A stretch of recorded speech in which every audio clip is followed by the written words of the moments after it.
Ivan, ano ba ang direktiba ni Pangulong Marcos sa mga government agency at sa mga lokal na pamahalaan bilang paghahanda dito sa bagyong Pepito?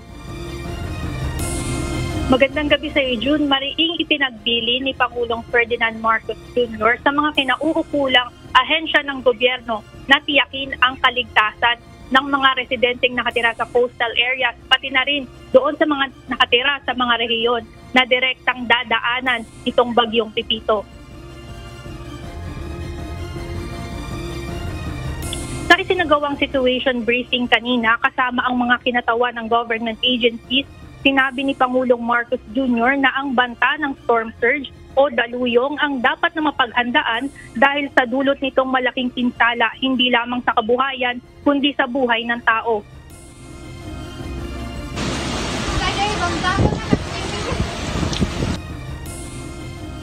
Because we have to, the communities that are within the storm surge areas have to do other things besides just prepare for strong winds and heavy rain. Kasi pagpasok ibang effect niyan. So people have to we have to get them to the high ground. It's not enough to move them away from the sea. We have to get them to high ground. That's the only thing that we can do when there is a storm surge. Sa ulat ng Pag-asa kay Pangulong Marcos, maaaring magdulot ng 3-meter storm surge ang bagyong Pepito sa Kabikulan maging sa bahagi ng Eastern Visayas at Quezon Province. Paliwanag ng mga otoridad, ang 3 meters na storm surge ay katumbas ng isang palapag na building. Ngunit maaari pa itong tumaas kung sakaling mas lumakas pa ang bagyo. Kaya naman binigyan diin ng Pangulo ang agarang pag-evacuate sa mga residenteng malapit sa dagat at ilipat sila sa malayo na lugar na may higit 5 meters ang elevation.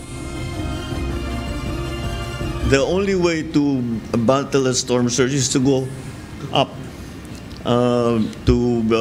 Pagka medyo matibay-tibay yung building, pwede kang umakyat and just let the storm surge come in.